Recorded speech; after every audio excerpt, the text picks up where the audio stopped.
Good morning dear students. आज हम models के यूजेस पढ़ेंगे। मॉडल्स जिनको हम सेकेंडरी ऑक्सिलरीज भी कहते हैं, जैसा कि पिछली वीडियोस में आपको बताया गया था, primary helping verb, secondary helping verb. तो आज हम सेकेंडरी हेल्पिंग वर्ब्स के यूजेस कहाँ कहाँ पे इनका हम यूज करते हैं वो पढ़ेंगे। और सबसे पहले इसके अंदर हम लेते हैं शेल और विल को। रूल नंबर फर्स्ट हम लेते हैं। टेंसेज में भी आपको कराया था, सेम है ये वहीं पर, जैसा टेंसेज में आपको फ्यूचर इंडेफिनिट में कराया था। We use them to show normal future with words tomorrow, next day, oblique month, और लिंकर से भी जुड़ा हुआ हो सकता है, इन फ्यूचर एटसेट्रा। ये आपको हमने फ्यूचर इंडेफिनिट में भी बताया था, सेम वही है। जिसमें आपको ध्यान रखना है, यदि हमारा सब्जेक्ट आई और वी हो तो शेल का यूज करेंगे, और यदि आई और वी के अलावा कोई भी एनी अदर सब्जेक्ट है तो उसके साथ हम विल का प्रयोग करते हैं। तो चलिए देखते हैं एग्जांपल। फर्स्ट है टुमारो डैश बी हॉलीडे।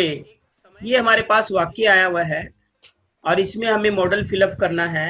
तो टुमारो से हमें फ्यूचर का इंडिकेशन मिलता है, तो इसलिए यहाँ पर हम विल का प्रयोग हमने किया है। इसी तरह से सेकंड सेंटेंस देखिए, I dash go there next week. Next week से हमें फ्यूचर के बारे में पता लगता है कि बात भविष्य की हो रही है, इसलिए हमने फिर सब्जेक्ट देखा, सब्जेक्ट हमारा आई है, तो आई के अकॉर्डिंगली हमने इसमें क्या यूज कर दिया, शेल यूज कर दिया। नेक्स्ट सेंटेंस है he dash be 25 on his next birthday.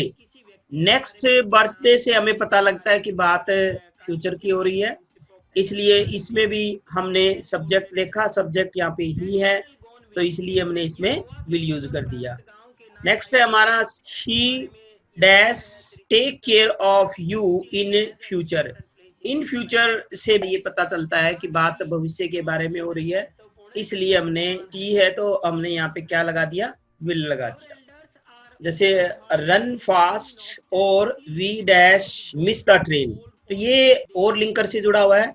ज्यादातर और लिंकर से जुड़ा हो, पहला वाक्य इंपेरेटिव, तो दूसरे में नॉर्मली हम शेल विल का यूज करते हैं। तो हमारा सब्जेक्ट वी था, इसलिए इसमें हमने शेल का यूज किया। नेक्स्ट जो है ये नॉर्मल फ्यूचर की बात है। But if there is an indication of promise, warning, threat, order, command, determination regarding future. इसका मतलब ये है कि यदि भविष्य से संबंधित ऐसा कोई भाव मिलता है वाक्य के अंदर, जिसमें प्रॉमिस का भाव, वायदे से का भाव, वार्निंग चेतावनी का भाव, थ्रेट धमकी का भाव, ऑर्डर कमांड आदेश का भाव, डिटर्मिनेशन संकल्प का भाव, इस तरह का यदि हमें वाक्य के अंदर भविष्य से संबंधित कोई भाव मिलता है, ऐसा जो फ्यूचर होता है वो नॉर्मल फ्यूचर नहीं होता, वो कंडीशनल फ्यूचर होता है, क्योंकि उसमें प्रॉमिस से रिलेटेड हो सकता है, वार्निंग हो सकती है, थ्रेट हो सकती है, ऑर्डर हो सकता है। तो ऐसी अवस्था में हमें क्या करना होता है, कर्म पलट देते हैं।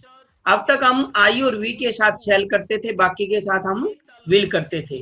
यदि वाक्य के अंदर इन उपयुक्त जो बताई गई हैं, promise, warning, threat, order, command, determination, इनसे रिलेटेड यदि कोई भाव मिलता है, हमें पहचान मिलती है वाक्य में, तो हमें आई और वी के साथ विल करना है और बाकी के साथ शेल का प्रयोग करना है। The following words determine, promise, otherwise, command, at any cost, at any rate, definitely, certainly, what may happen, etc. show the above condition।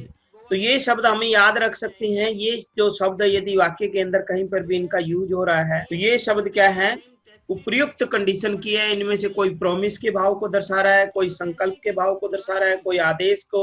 यदि इनमें से कोई शब्द वाक्य में आया हो तो फिर हमें कर्म पलट देना है, ये ध्यान रखें। फर्स्ट एग्जांपल है I promise I dash tell you the whole story. तो इसके अंदर हम देखते हैं, तो इस वाक्य के अंदर क्या है, प्रॉमिस, प्रॉमिस वर्ब आई है, तो प्रॉमिस का ही भाव मिल रहा है। टेल यू होल स्टोरी, इसका मतलब मैं आपसे वायदा करता हूं कि मैं आपको पूरी कहानी बताऊंगा, यानी फ्यूचर का इंडिकेशन भी है साथ में, और प्रॉमिस का भाव आया, इसका मतलब कंडीशनल फ्यूचर है, तो इसीलिए हमने यहाँ आई के अनुसार शेल का यूज नहीं किया, हमने विल का यूज किया है। सेकंड सेंटेंस है I determine I dash do this job, और इस वाक्य के अंदर हम देखते हैं तो डिटरमिन क्रिया किस चीज को दर्शाती है, डिटर्मिनेशन को, इसलिए इस वाक्य के अंदर भी हमारा कंडीशनल फ्यूचर बनता है और आई के अनुसार हमने इसमें विल का ही प्रयोग किया है। नेक्स्ट है डू वॉक वेल और यू डैश बी पनिश्ड। इस वाक्य के अंदर हमें किस चीज का भाव मिल रहा है, वार्निंग का भाव मिल रहा है कि सही ढंग से काम कीजिए, नहीं तो तुम्हें डिसमिस कर दिया जाएगा। और क्योंकि वार्निंग का भाव है, इसलिए वाक्य के अंदर हम यू के साथ हमने विल का यूज नहीं किया, कि वो तो नॉर्मल में करते हैं हम, इसलिए कंडीशनल में यू के साथ हमने शेल का यूज। नेक्स्ट है what may happen I dash fight to the last.